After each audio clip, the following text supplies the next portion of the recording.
Good morning programming, আমি Debashis Debnath sir. তোমাদের জন্য যারা ডাব্লিউবি অর্থাৎ ওয়েস্ট বেঙ্গল বোর্ডের এইচএসএ যারা ফার্স্ট সেমিস্টারে সি রয়েছে এবং যাদের থার্ড সেমিস্টারে পাইথন রয়েছে তাদের জন্য একটা ট্রিক। এটা সিবিএসসি বোর্ডে অতটা জানার দরকার নেই, মানে ডাইরেক্ট এই প্রশ্নটা হয়তো আসবে না। আমি যেটা আলোচনা করব সেটা শুধুমাত্র ওয়েস্ট বেঙ্গল বোর্ডের জন্যই প্রযোজ্য।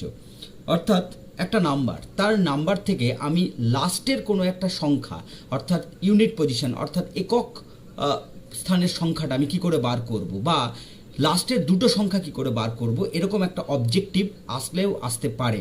যেমন 256 মডিউলাস অপারেটর আমি লাগাবো পার্সেন্ট, এটাকে মডিউলো বা মডিউলাস অপারেটর বলে। এখানে যদি আমি 10 দিয়ে মডিউলাস করি তাহলে আমাদের আনসার দেখো 6, অর্থাৎ লাস্টে যে লেটারটা যেটা ডিজিট রয়েছে সেই ডিজিটটা আসবে। তুমি যে কোনো নাম্বার বসাতে পারো। 256 ইচ্ছে নেই, 6, 5, 8, 9 আমি বসালাম, তাহলে অবশ্যই এখানে দেখতে পাচ্ছ, দেখো আমি 10 আবার রান করছি, 9, অর্থাৎ লাস্টের যে ভ্যালুটা সেটা কিন্তু 9 এলো, রাইট? তার মানে 10 দিয়ে যদি আমি মডিউলাস অপারেটর ইউজ করি তাহলে লাস্ট ডিজিটটা আসে, এটা তোমাকে জানতে হবে।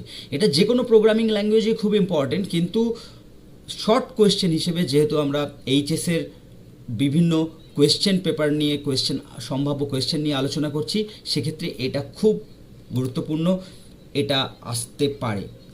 এরপরে যদি আমি এখানে 100 লাগাই তাহলে কি আসবে? লাস্ট দুটো ডিজিট, যে কোনো নাম্বার তুমি দিয়ে দাও তার লাস্ট দুটো ডিজিট আসবে। যেমন আমি 5 ডিজিটের একটা নাম্বার দিলাম, লাস্ট দুটো ডিজিট হচ্ছে 84, তাহলে 84 চলে আসলো, ঠিক আছে?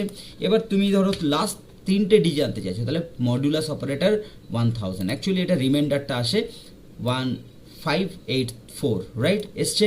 সুতরাং এটা অবশ্যই মনে রাখবে, কারণ ছোট্ট করে একটা কোয়েশ্চেন দিতেই পারে যে 58, 9 এরকম একটা নাম্বার দিল এবং তোমাকে দিয়ে দিল 10, এর আউটপুট কি হবে? অবশ্যই লাস্ট ভ্যালুটা হবে 9, অর্থাৎ এখানে রিমাইন্ডারটা আসবে। এটা reverse number, palindrome number, Armstrong number, এগুলোতে আমরা কাজে লাগাই, কিন্তু ওয়েস্ট বেঙ্গলের এইচএসের ক্ষেত্রে এই ছোট্ট ট্রিকটা সহজ হিসেবে আসতে পারে বলে আমার ধারণা, এটা তোমরা মনে রাখবে।